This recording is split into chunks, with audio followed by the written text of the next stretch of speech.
Good morning, ma'am. Morning, ma'am. Morning.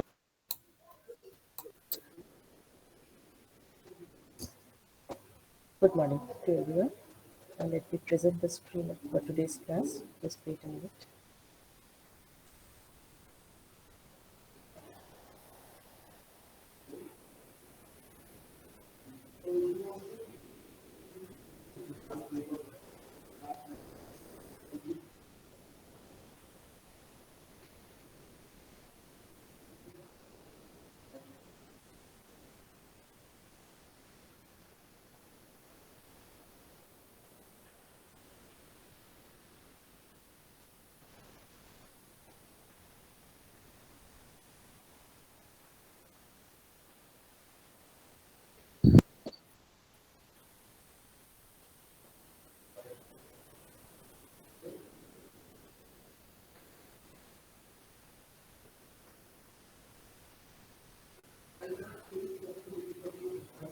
Okay, I was discussing power in AC circuits.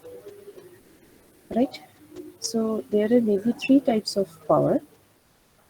One is active power, whose unit is kilowatt. Second one is reactive power, whose unit is kilovolt ampere reactive, k bar. And the third one is apparent power, whose unit is either volt ampere or kilovolt ampere, kVA. Fine. So this three types of power can be obtained from the voltage triangle. So from the voltage triangle, we need to draw the power triangle first. And this power triangle, as shown in this figure, contains three elements, the three different powers. Capital P, which is called the active power, which is the base, which is the reference vector here in this diagram. And this vector showing capital P is just parallel to this vector VR as shown in this voltage triangle, right? Because active power can only be dissipated through the resistance, or the active power can only be consumed by the resistance, right? Inductor or capacitor, these two elements generate the reactance, right? So these two elements do not consume, absorb active power. Okay. What we have seen, the average power, the total power loss in one complete cycle for the purely inductive circuit and for purely capacitive circuit exactly equals to zero. That means they do not consume electrical power.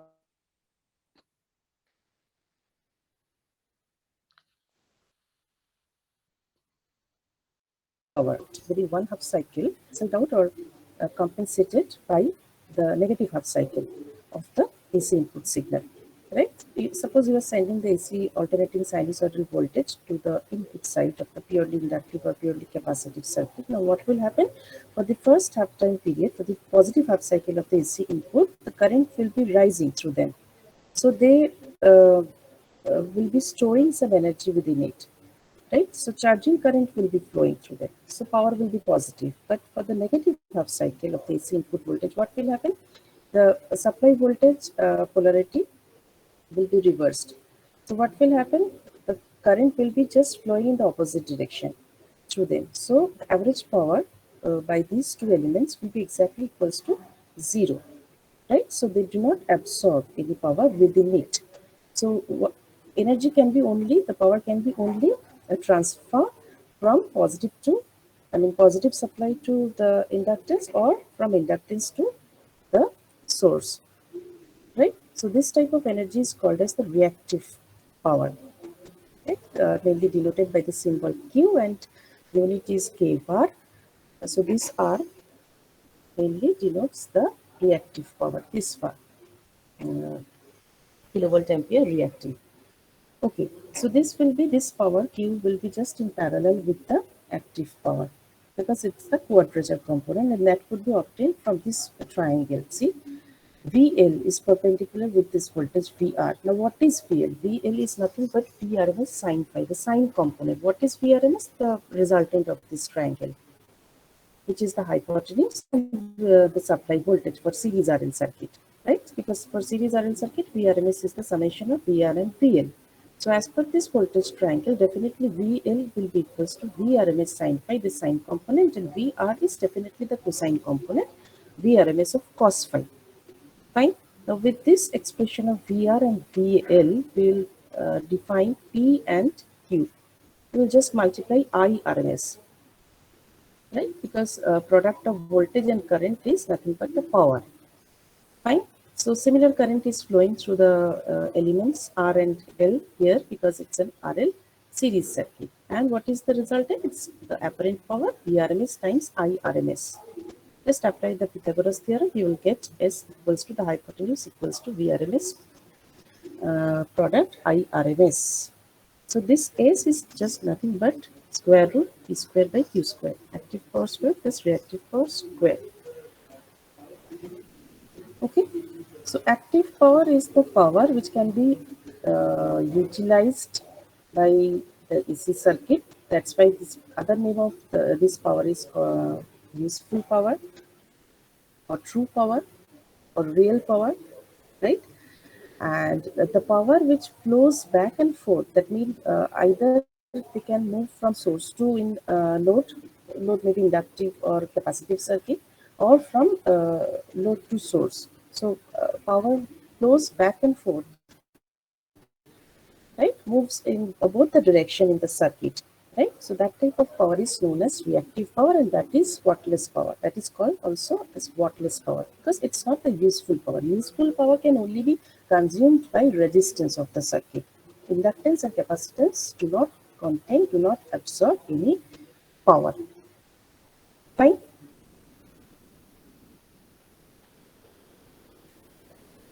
Okay, ma'am.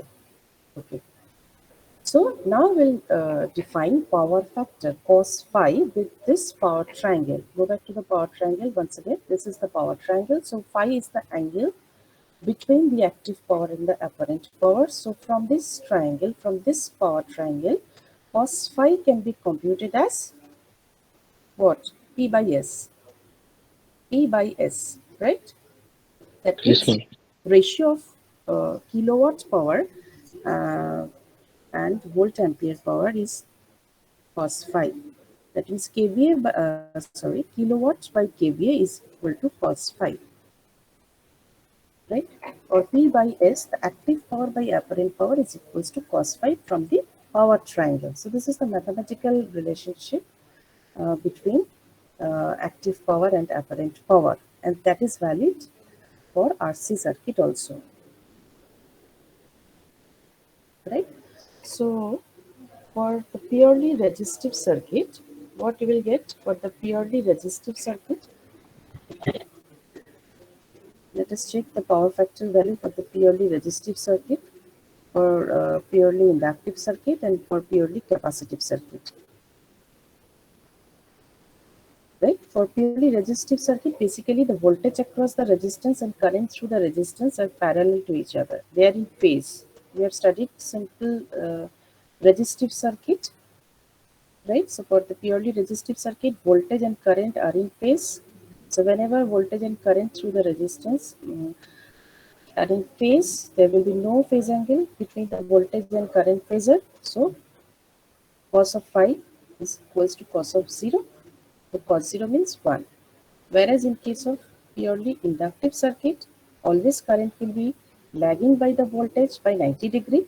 So phi is 90 for purely inductive, and also for purely capacitive phi is 90. Because for purely capacitive circuit, current is always leading by the voltage by 90 degree. So for both these cases, for purely inductive and for purely capacitive, cos of 90 equals to 0. Right? So power Yes, ma'am. factor for purely resistive circuit is only equals to 1.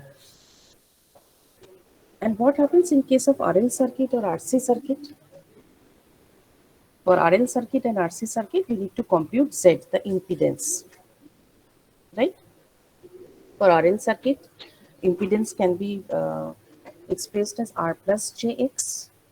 And for RC circuit, series circuit, the impedance can be computed as R minus Jx, where X is the reactance, R is the resistance. Now, for this type of circuits, RL circuits, RC circuits, right? Power factor will be called either lagging type or leading type respectively. That means for RL circuit, the power factor will be called lagging because for that type of circuit, there will be an angle between voltage and current, say phi, and with that phi, power factor will be computed as cos of phi. But definitely for RL circuit, current will be lagging by the voltage, and for RC circuit, current will be leading by the voltage.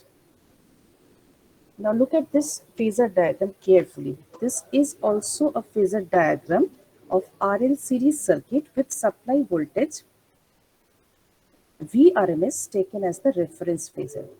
Previously, we have drawn all the phasor diagrams taking Irms as the reference vector because for series circuits always we'll consider current as the reference vector. But here, see, if I consider Vrms as the reference vector, reference phasor, now how the phasor diagram will look like.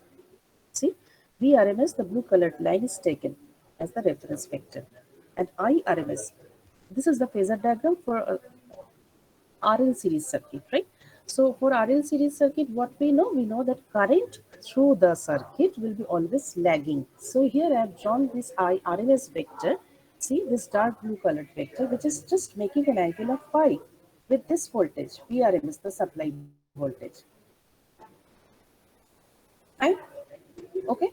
Now, if this is the position of Irms, now this green vector, which is just the in-phase component of this Irms, will be denoted as Irms cos phi, and this red colored vector is nothing but the quadrature component of this Irms, can be denoted as Irms sin phi. Okay. So what I have done here, first I have taken Vrms as the reference phasor. Then I have drawn the current phasor Irms, which is making an angle phi, and I is here lagging by this voltage Vrms, the supply voltage.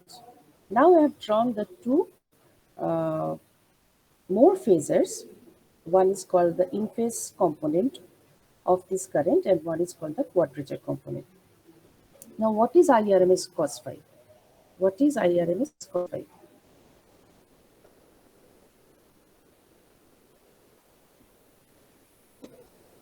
If you multiply Vrms with this Irms cos phi, what you will get?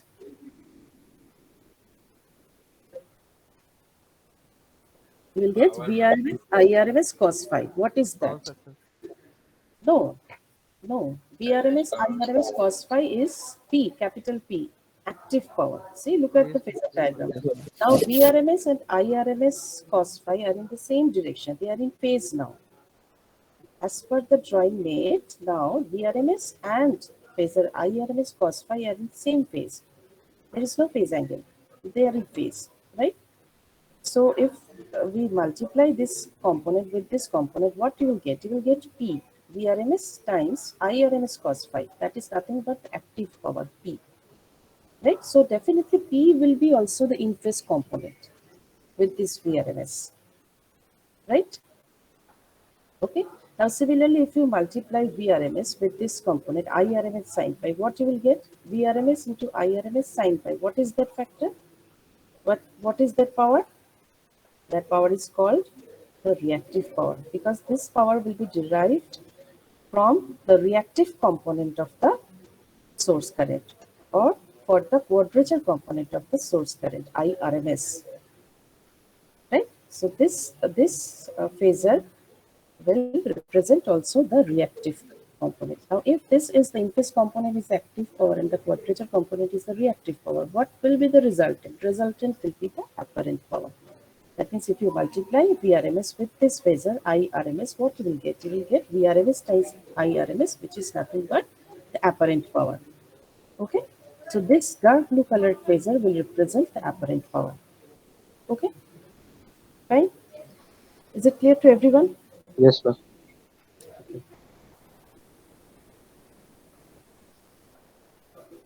Yes, ma'am.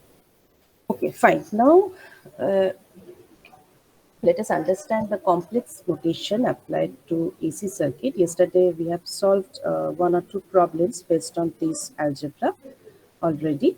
So it is just the implementation of the letter small g. Okay. So suppose this is the quantity, the AC quantity V, shown in this figure with this blue colored phasor. So if you want to draw this phasor V in the xy plane, what you will get? You will get two more components, Vx and Vy, right? The Vx is the in-phase component and Vy is the quadrature component, because this vector V in the plane xy is making an angle theta with the x-axis, right? And in the with the y-axis, it will make an angle 90 minus theta, okay? Because this is 90 degree. So definitely this resultant V, this vector V, will be uh, containing two quantities in it, that is Vx and Vy. Now how to represent this Vx and Vy? Vx is along the positive x-axis, which is called the horizontal component or the in-phase component, and Vy is along the positive y-axis, which is called the vertical component or the quadrature component. Right, so any AC quantity in xy plane can be resolved into two components. One is called the in-phase component and another is called the quadrature component, which is just at right angles to the first one. Okay, now how to represent this resultant quantity V? Let's see.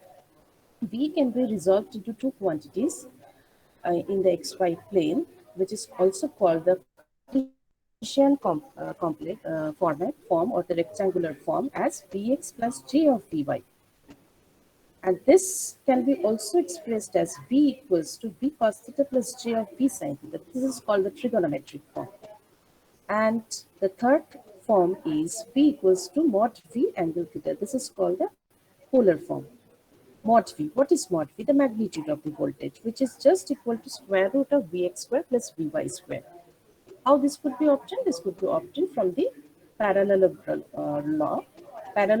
law, as from this vector diagram, right? Just apply the either the parallelogram law or the triangle law. What you will get? You will get V equals to square root of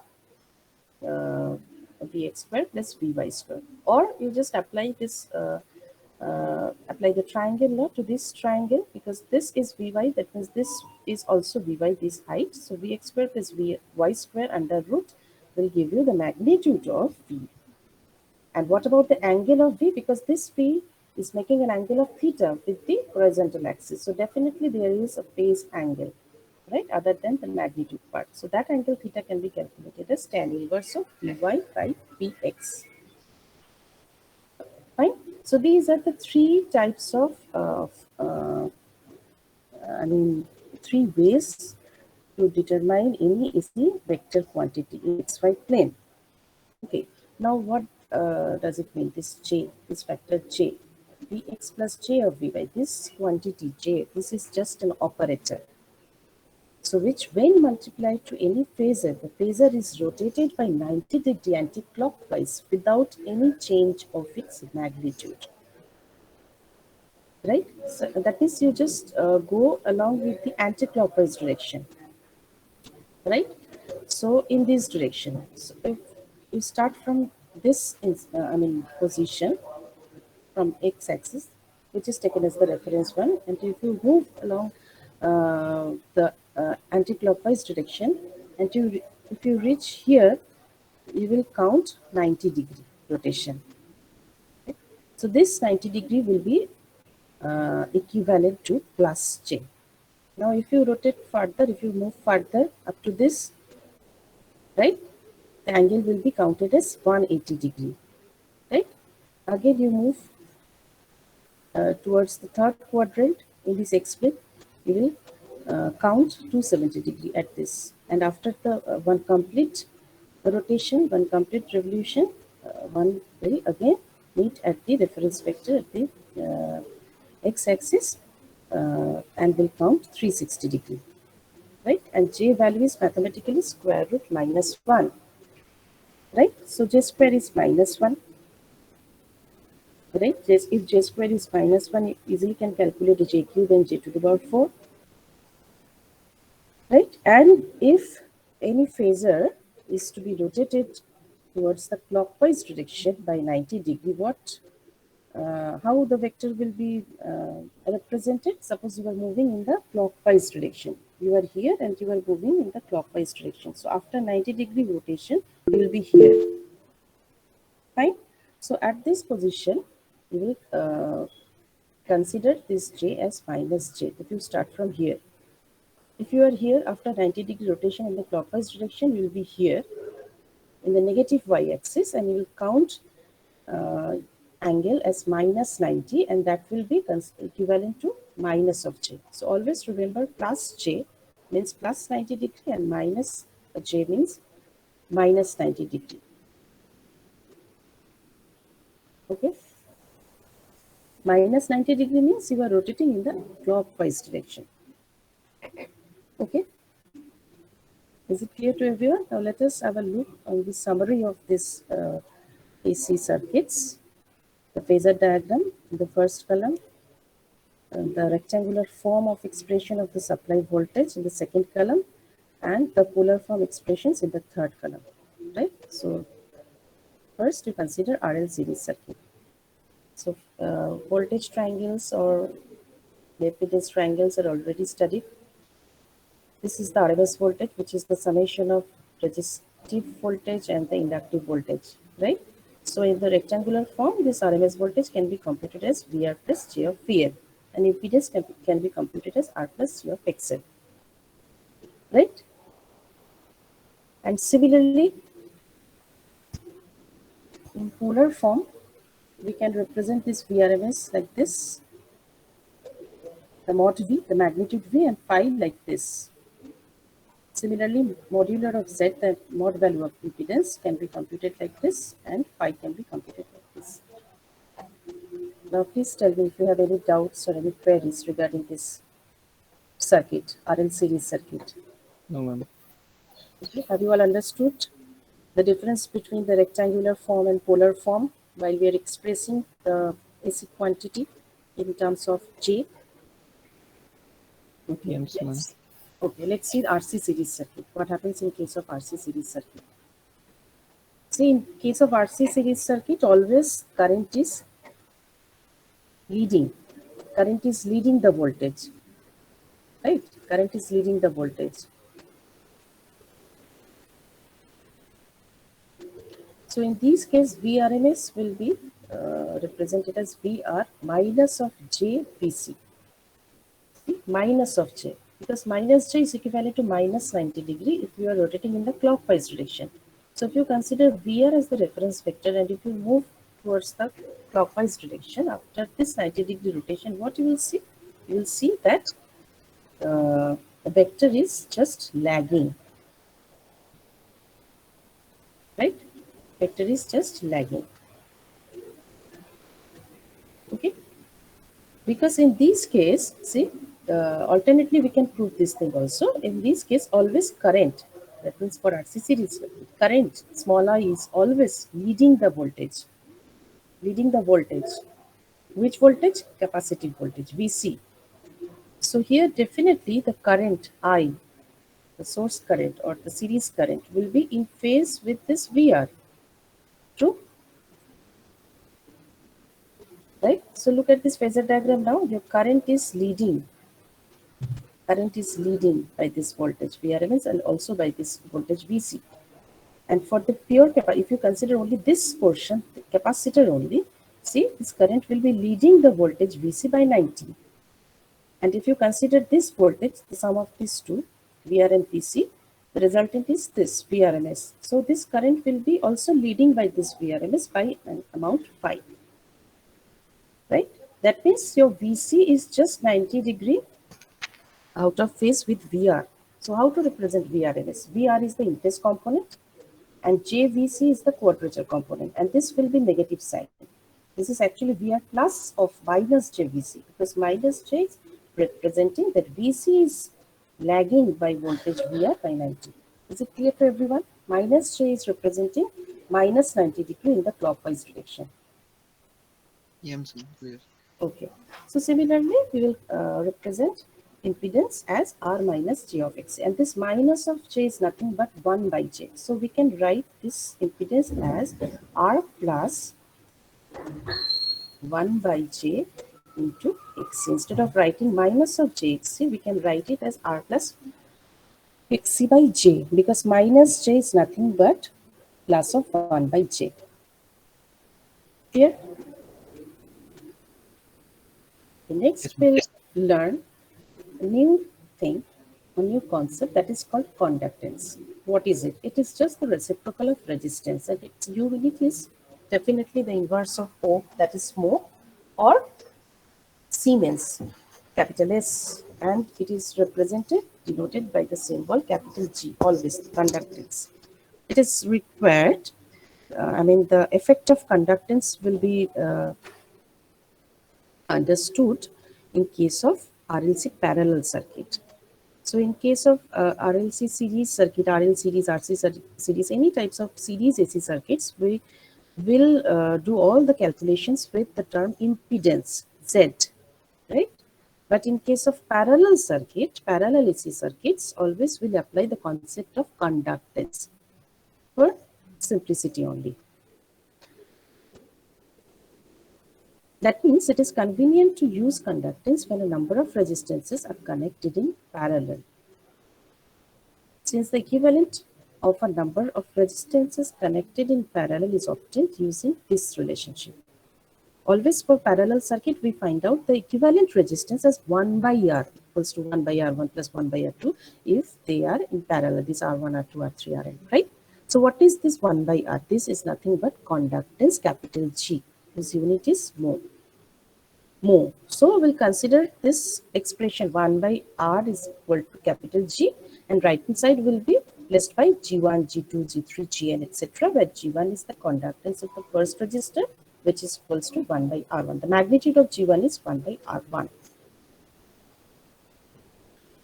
So if we consider conductance in parallel AC circuit just to replace impedance, definitely we need some other parameter to replace the reactance. So in case of parallel AC circuit, we'll use susceptance. We'll apply the concept of susceptance, which is just the inverse of reactance. Susceptance is just the reciprocal of reactance. Reactance, which is mainly denoted by the letter X. So here, inverse of reactance, inverse of X will be represented by the symbol capital B, the susceptance, whose unit is again mho or Siemens. Right? So what is admittance? What is admittance? So in parallel circuit, the reciprocal of impedance is called as admittance, and mainly it's denoted by the symbol capital Y. Unit is mho, definitely it's the reciprocal of impedance. The 1 by ohm is mho, right? So like impedance, the admittance is also a complex quantity. Its real part is the conductance and imaginary part is the susceptance. Just like impedance, impedance contains two parts. One is the real part, that is called the resistance, and another one is the imaginary part, which is called the reactance. Why resistance is the real part? Why resistance is called the real part? Why reactance is called the imaginary part? Can anyone tell me? While we are expressing impedance, why R is in the x-axis and X is in the y-axis? Why? The same concept will be applied here in case of admittance, which contains the two parts. One is G, capital G, the conductance, and which is the real part, and the imaginary part, which is called the susceptance, B. Right?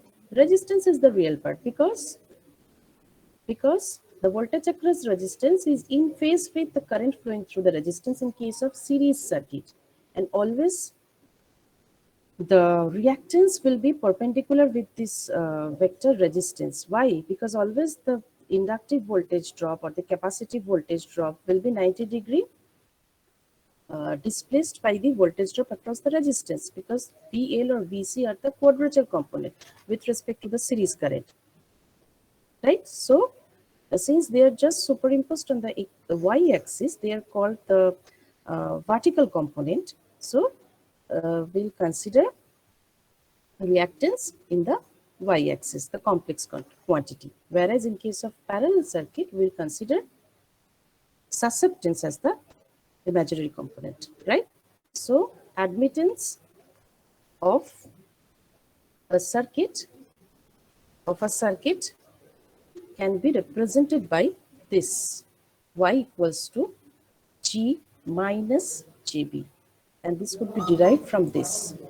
See, this is the expression of impedance for RL series circuit, right? Now, what is admittance? What is admittance? Why? What is it? Inverse of impedance, 1 by Z.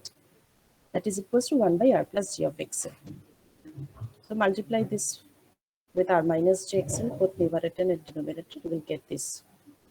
Extract the real part and imaginary part, you will get Y equals to R by Z square minus J of XL by Z square. So here R by Z square is nothing but G, the conductance, the real part of the admittance, and the imaginary part is this XL by Z square. Okay, so we can easily represent this admittance as G minus J, because it contains the expression of Y contains minus J within itself, right?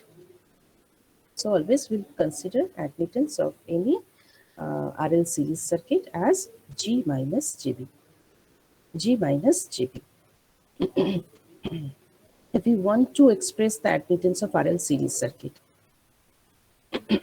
so first we'll derive the impedance and then we'll put 1 by impedance, 1 by Z equals to the admittance of the circuit. Similarly, for RC series circuit, we can find out the expression of Y, which is the inverse of impedance.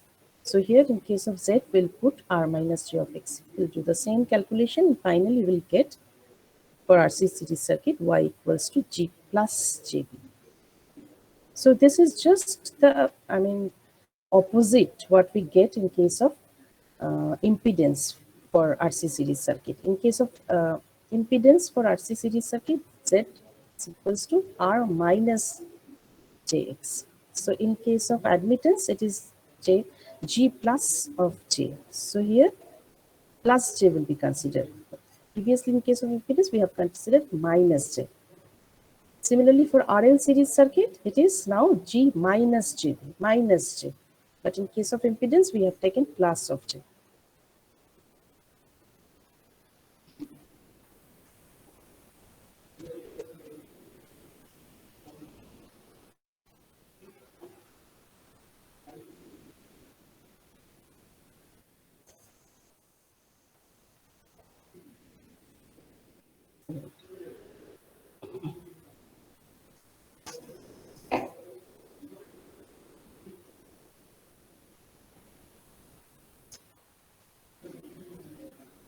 So any questions up to this?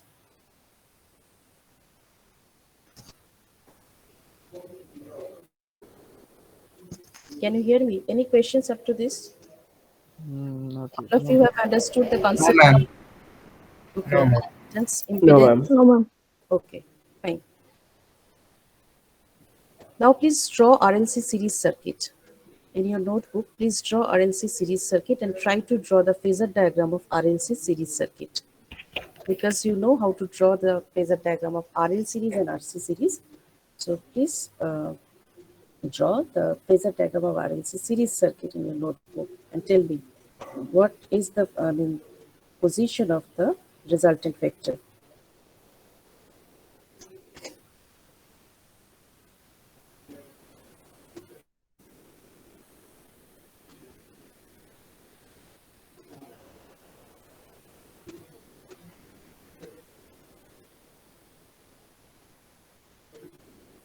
Ma'am, it depends on if XC is greater or XL is greater. Yes, we have to consider three conditions. First, you consider XL is greater than XC, then you consider XL is lesser than XC.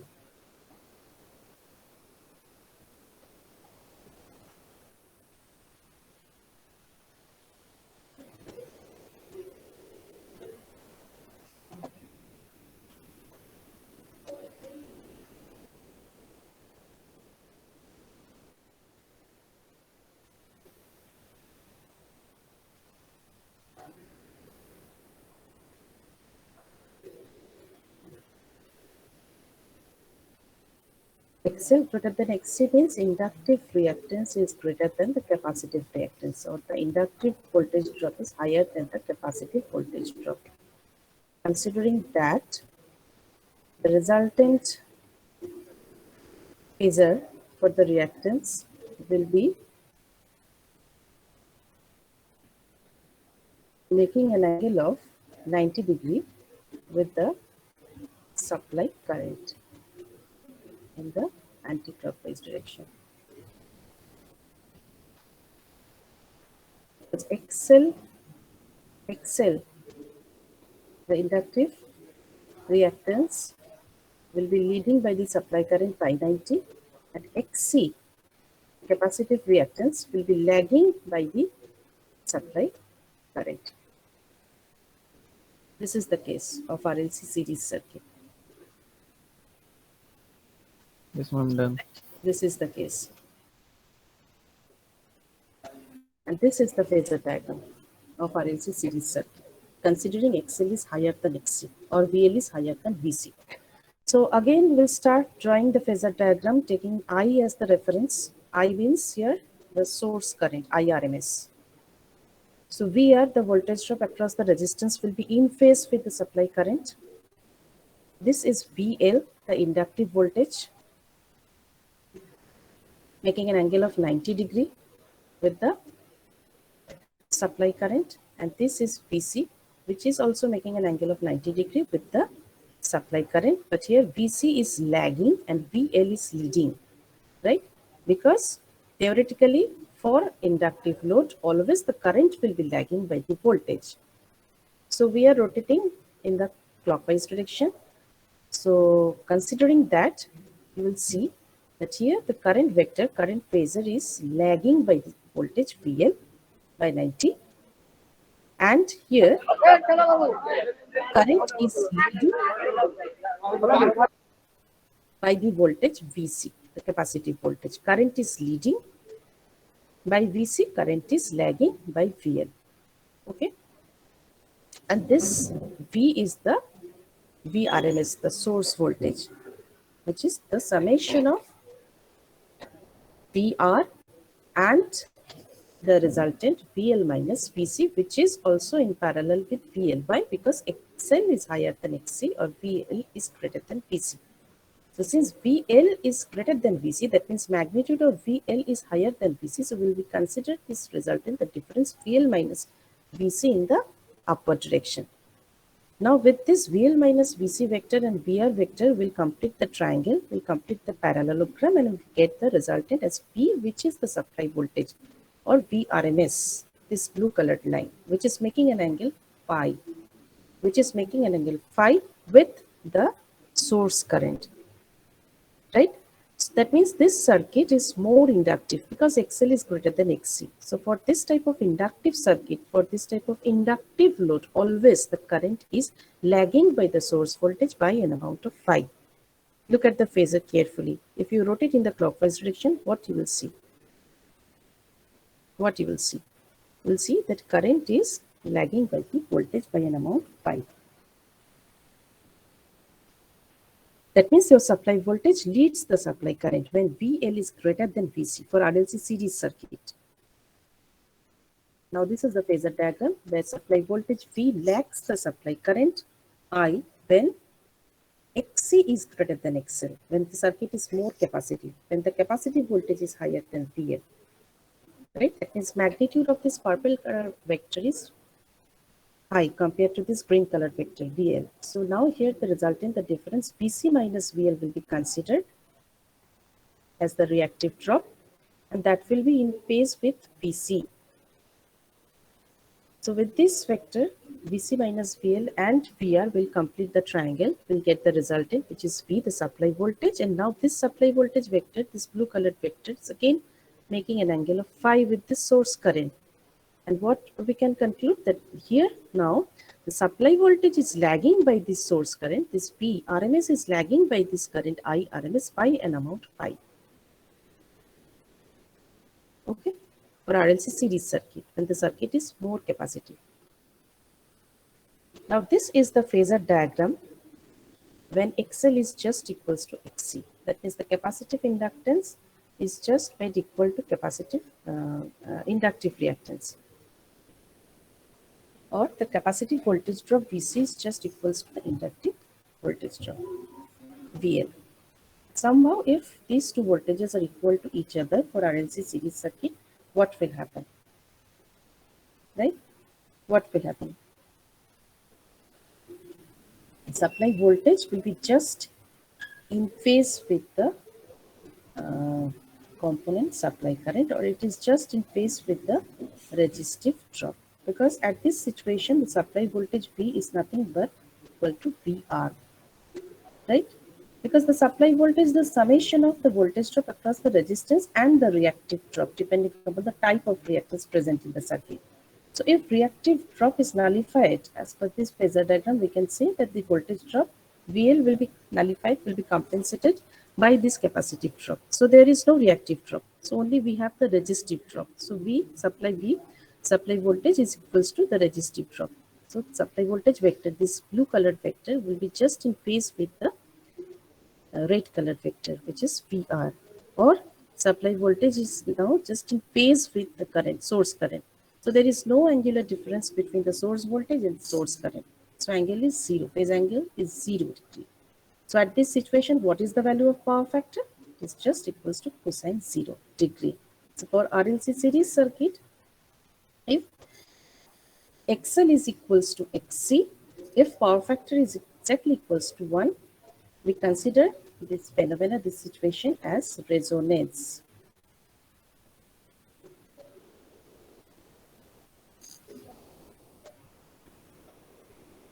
Resonance in electrical circuits consisting of passive and active elements represents a particular state of the circuit when the current or voltage in the circuit is maximum or minimum with respect to the magnitude of the supply voltage at a particular frequency. What is the meaning of this statement?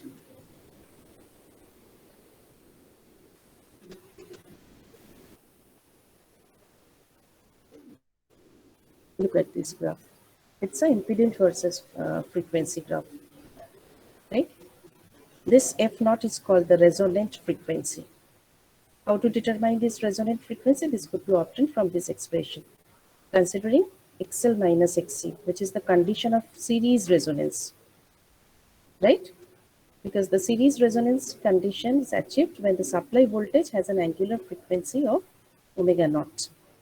That means XL is omega L or omega naught L, and what is XC? 1 by omega naught C. So when these two terms are equal to each other, what we will observe?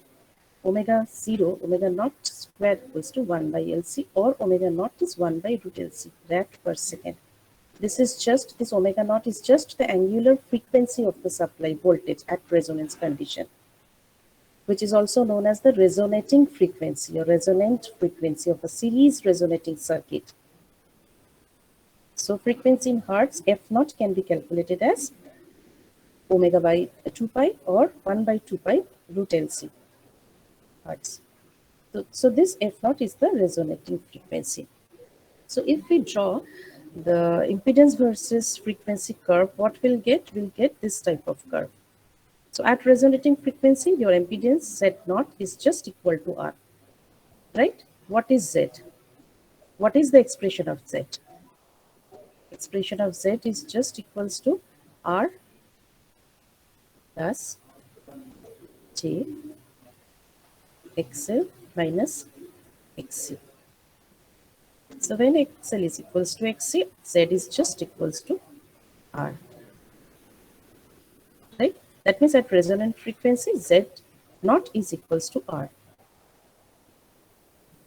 Now from this 0 to F0, Z is decaying. Why? Why? 0 to F0, that means for lower order frequencies, the frequency is less. XL is omega L. We know XL is omega L. Omega means 2 pi F. That means XL, the inductive reactance, is proportional to frequency, right? And what is XC? Yes. Capacitive reactance. capacitive reactance is 1 by omega c, Inversely proportional. which is inversely proportional. X is inversely proportional to frequency. Omega c, omega is 2 pi f into c. Right? That means XL is inversely proportional to frequency and XC is inversely proportional to frequency. That means when the frequency is less, inductance is also less. I mean, the inductive reactance is also less, but capacitive reactance is more. Right? And when the frequency is rising, inductive reactance is also increasing. That means for the lower order frequencies or for the frequency band 0 to f0, the circuit is more capacitive. And for higher frequencies, for frequency greater than f0, circuit is more inductive because XL is increasing with the increase of frequency. Right? Yes, ma'am. So the total impedance is minimum at this resonating frequency, which is just equals to R. And impedance is higher when the frequency is either higher or lower than this resonant frequency. Right? What about the current graph? We'll apply the Ohm's law here. V equals to IZ. That means I equals to V by Z. So when Z is minimum, I will be maximum. Right? So at resonating frequency, current value will be maximum value. Current means the series current, the source current. So current will be maximum because impedance is minimum at resonating frequency. Now with this maximum current, we will get two more frequency components called as F1 and F2. One is called the lower cutoff frequency, lower cutoff frequency F1 marked as F1 and F2 as higher cutoff frequency. So at these two frequencies, the magnitude is taken as I naught by root 2. I naught by root 2. These are the special frequencies, also called as half power frequencies. These two frequencies are also known as half power frequency. One is called the upper half frequency and one is called the lower half frequency. Right? So at these frequencies, why these are called half power frequencies? See, power is I square R. Here I is I naught. Right? So if you consider I as I naught by 2, why I'm taking I equals to I naught by 2? Because at these two frequencies, This is RMS value. at these two frequencies, no. This is not RMS value concept. It's I naught by root 2. No. At these two frequencies, see, it's a frequency curve, right? X-axis is frequency. It's not represented with respect to time values. It is a frequency graph. So always in frequency graph, for this type of curve, what will take? Will take the magnitude as 0.707 times of this final magnitude. This is a special case of a frequency graph, right? So here this I naught by 2 is just the magnitude at the lower and upper cutoff frequencies. These are lower and upper cutoff frequency, right? And this difference F1 minus F2 or F2 minus F1 is called as bandwidth. Bandwidth. Look at the graph, it's a frequency graph. Okay. So this P at this situation will be I naught by root 2 square into R or half of P naught. That's why we denote these two frequencies as half power frequencies because power is just equals to half of the actual power at this resonant condition. Due to this resonant condition at F1 and F2, power is just equals to 0.5 of the total P. Okay. So again, I'll start from this series resonance from this graph in the next class. Okay, if you have any queries or any doubts, we'll discuss on that. Because today we don't have time.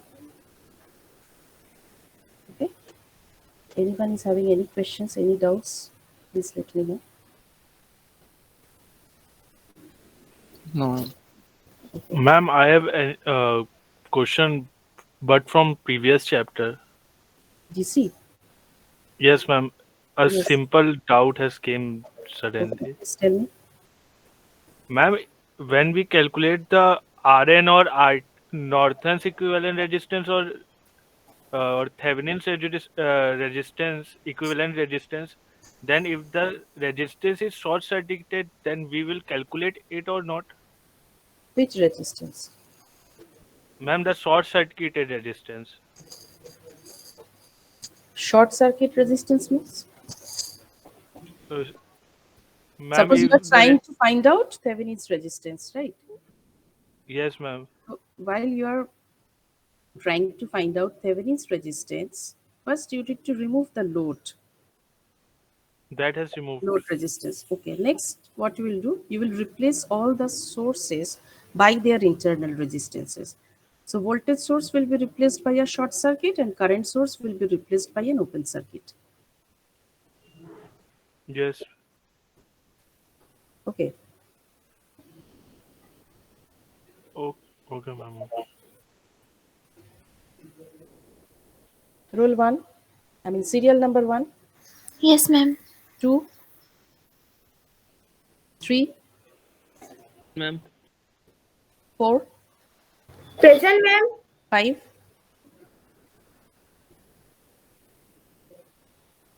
6,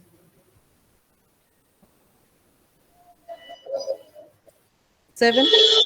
Yes, ma'am. present, ma'am. 7 is present. Yes, ma'am. I'm present. Ma'am, 6 present also. Okay, 8, Ma'am, sorry, ma'am. 5. 8 present, ma'am. 8, roll number 8, Present, ma'am. Present. roll number 5, Present, ma'am. serial number 2, not roll number, serial number 2, Yes, ma'am, present. serial number 2, Yes, ma'am. Orkhotik. 9, Present, ma'am. 10, 10, 11, Present, ma'am. 10, where is 10? 12, Yes, ma'am. 13, Present, ma'am. 14, Present, ma'am. 15, Present, ma'am. 16, Present, ma'am. 17, Present, ma'am. 18, Ankita, Present, ma'am. 19, Present, ma'am. 20, Present, ma'am. 21, Present, ma'am. 22, Present, ma'am. 23, Present, ma'am. 24, Yes, ma'am. 25, Sattam, 26, 27, Present, ma'am. 28, Present, ma'am. 29, Present, ma'am. 30, Present, ma'am. 31, Present, ma'am. 32, Present, ma'am. 33,